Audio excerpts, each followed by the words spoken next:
ముఖ్యంగా రాయలసీమ రాళ్లసీమగా మారిపోయింది.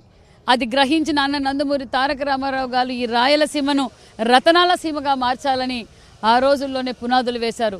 మరి అదే స్ఫూర్తితోనే మాన్యశ్రీ ముఖ్యమంత్రి చంద్రబాబు నాయుడు గారు ఎప్పుడైతే ఇది 4వ ముఖ్యమంత్రి, గతంలో 3 సార్లు ముఖ్యమంత్రిగా ఉన్నప్పుడు కూడా ఈ రాయలసీమను రతనాల సీమగా మార్చారు. ఈరోజు తాగునీరు కావచ్చు, సాగునీరు కావచ్చు, పరిశ్రమలు కావచ్చు, మరి ఎడ్యుకేషనల్ కావచ్చు, మరి ఎన్నో ఇంజనీరింగ్ కాలేజీలు, ఎన్నో విధాలుగా అన్ని సెక్టార్స్ ఈరోజు రాయలసీమ బాగుపడింది అంటే అపర భగీరథుడు విజనరీ లీడర్ మాన్యశ్రీ ముఖ్యమంత్రి చంద్రబాబు నాయుడు గారు. కియా లాంటి ఇంటర్నేషనల్ పరిశ్రమలు, ఈరోజు తరలిపోయిన పరిశ్రమలు మళ్ళీ మా రాయలసీమకు వస్తున్నాయి.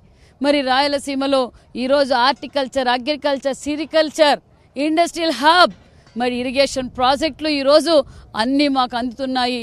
యువతకు భరోసా చంద్రబాబు నాయుడు గారు.